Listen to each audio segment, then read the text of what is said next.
Dalam menilai seseorang tentunya hasilnya akan berbeda-beda.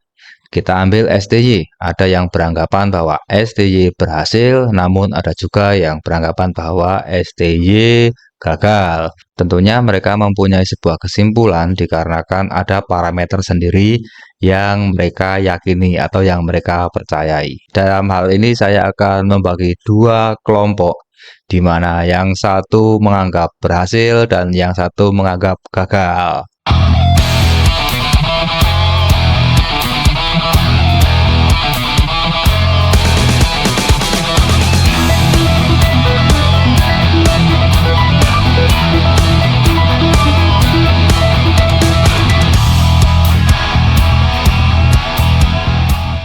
Oke, selamat datang di Sepak Bola Tarkam. Kembali kita ngobrol bola secara santai dari sisi kita sebagai supporter.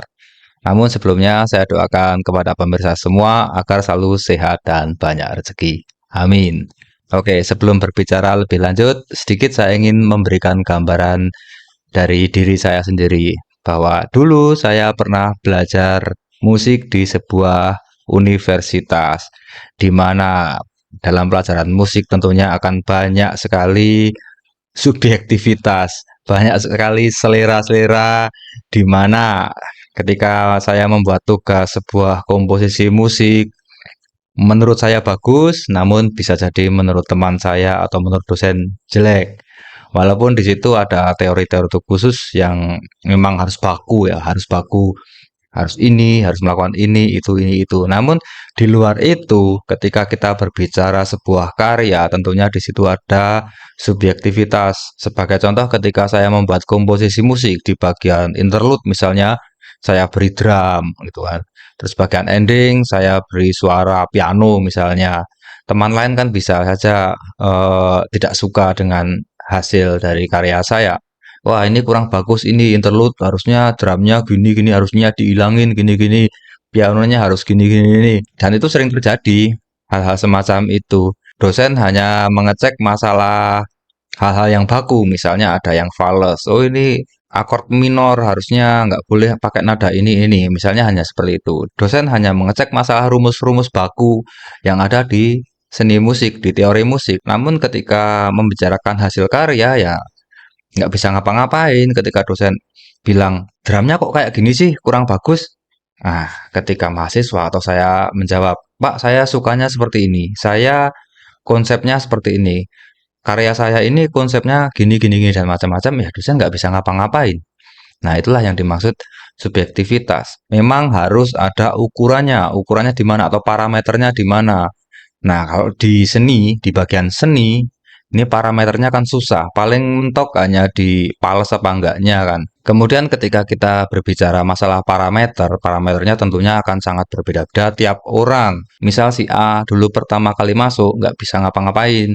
Atau si B yang dulu pertama kali masuk cuma bisa memainkan lagu Jaran Goyang, misalnya dangdut Jaran Goyang. Kemudian setelah beberapa minggu dia bisa memainkan lagu yang lebih rumit sedikit. Nah, parameter kesuksesan kan seperti itu. Di musik memang seperti itu. Banyak sekali hal-hal yang nggak bisa jadi patokan, jadi acuan. Parameternya susah. Di sisi lain, bisa menilai dari berbagai sisi. Banyak sekali sisi yang bisa dinilai. Misalnya tadi, yang sudah saya katakan tadi, pertama kali masuk, pertama kali belajar, hanya bisa memainkan lagu yang gampang. Kemudian setelah beberapa minggu, dia bisa memainkan lagu yang agak susah. Beda lagi dengan si X misalnya. Waktu pertama kali masuk sudah pinter, sudah bisa memainkan lagu rumit. Namun ketika beberapa bulan belajar, tetap lagunya itu aja, jadi stuck di situ. Dia memang pinter ketika masuk tapi stuck di situ. Nah, tentunya ini kan bisa jadi penilaian tersendiri. Banyak faktor yang bisa jadi patokan untuk menilai seseorang apakah dia sukses atau enggak. Nah, ketika kita masuk ke dunia bola, katakanlah ini sepak bola kelompok apa ya? Kelompok seni gitu aja ya.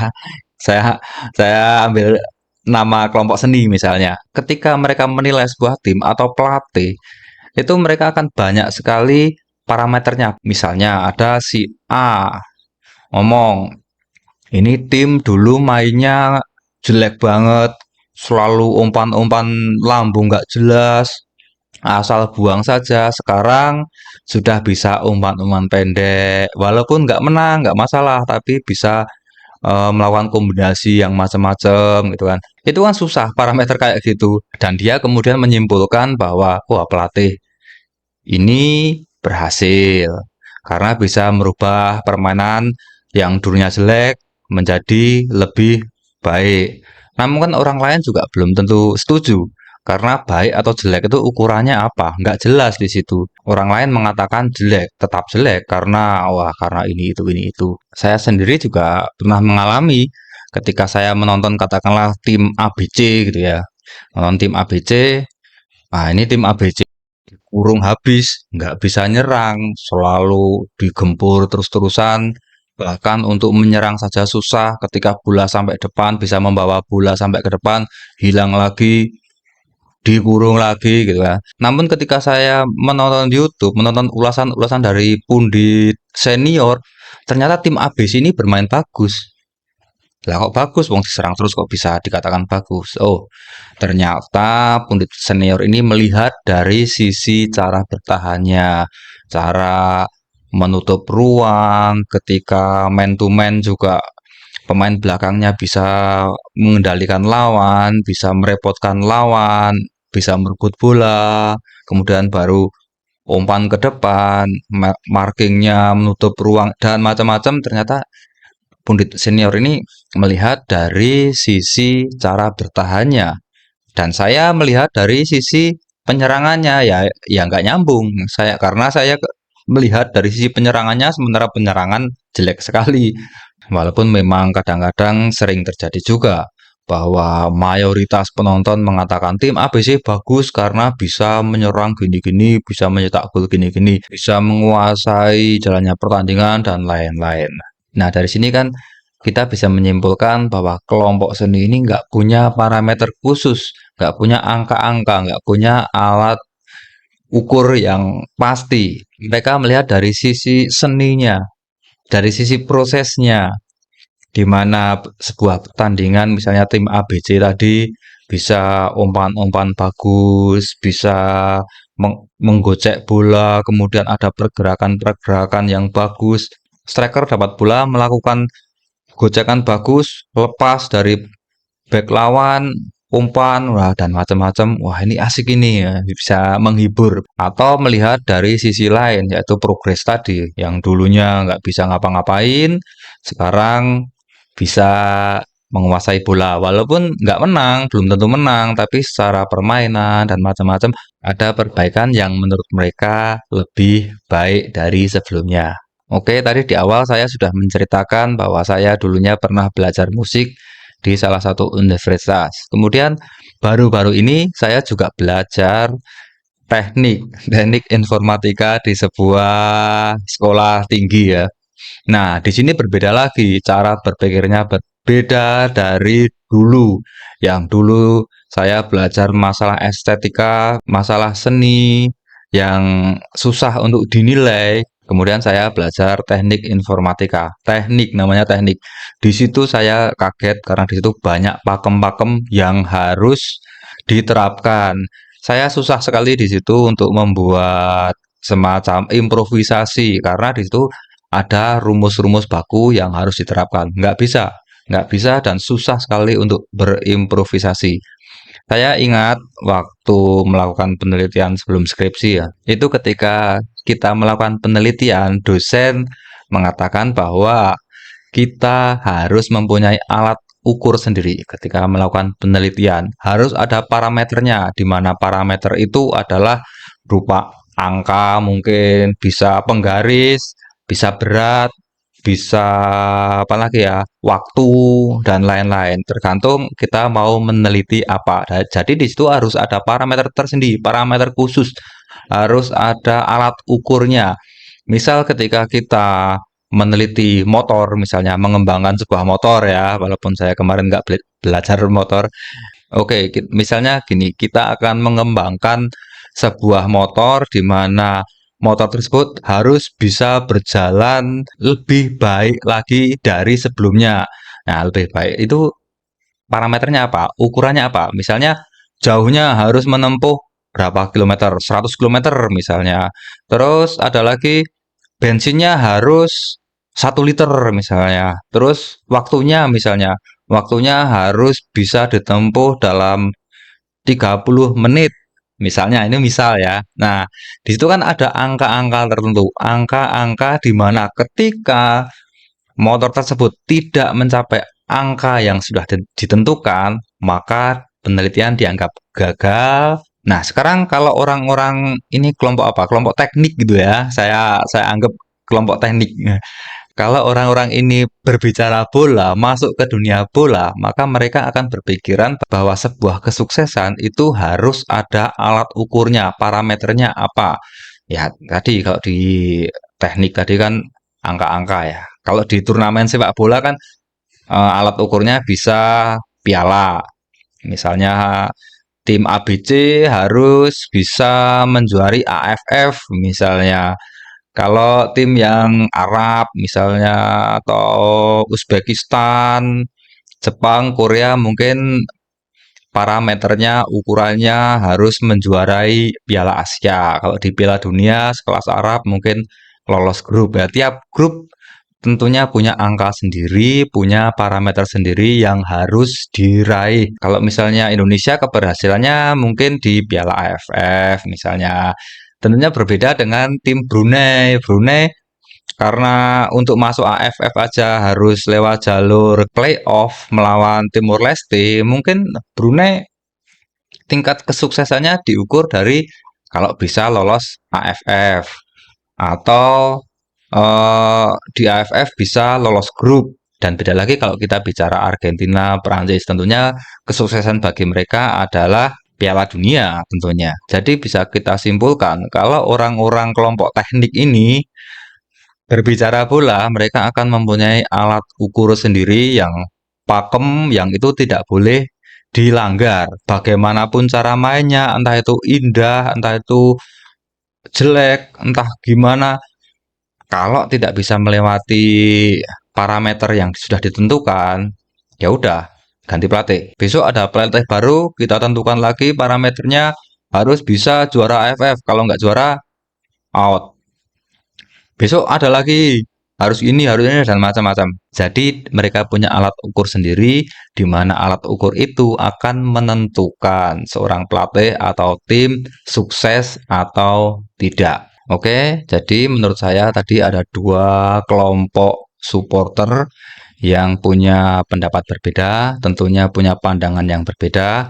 Yang satu saya golongkan kelompok seni, yang satunya kelompok teknis. Dua kelompok ini mempunyai aliran sendiri atau sekte tersendiri, di mana mereka akan susah bersatu. Sebelum akhirnya salah satu kelompok sadar atau login ke kelompok seberang, ya akan gitu terus sampai kapanpun mereka akan berseteru, akan susah untuk bersatu karena memang prinsipnya sudah seperti itu. Satu seni, satu teknik. Satu mementingkan proses dan keindahan, yang satu mempunyai angka atau parameter sendiri yang nggak bisa dirubah.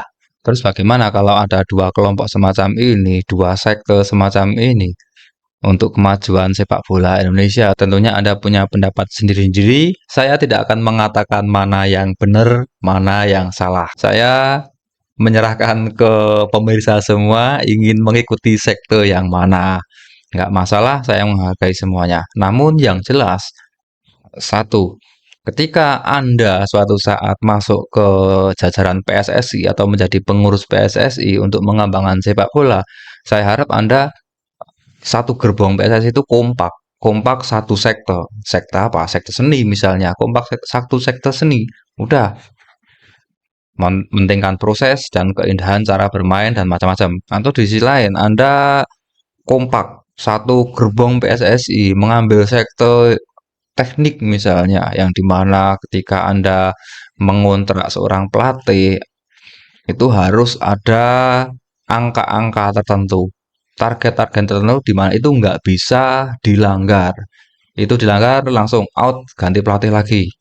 Dilanggar lagi atau misalnya nggak tercapai lagi, out, ganti pelatih lagi. Parameter itu berupa piala atau eee, sampai sejauh mana ketika mengikuti turnamen, misalnya lolos grup atau 16 besar, 8 besar, 14 besar. Terserah Anda mau ikut sektor yang mana, yang penting satu gerbong ketika Anda masuk dalam sebuah pengurusan PSSI harus kompak. Jangan sampai ada separuh yang pengen sektor seni, sang separuh pengen sektor teknis. Kalau dalam satu gerbong sudah nggak kompak, pastinya tentunya akan nggak sehat dalam kantor atau dalam kepengurusan nggak akan sehat. Mereka akan selalu bertolak belakang terus menerus. Sebenarnya nggak cuma PSSI aja sih, semua kantor atau negara pun kalau ada dua kelompok yang berseberangan, yang beda sekte, beda aliran, ya bakal akan ribut terus.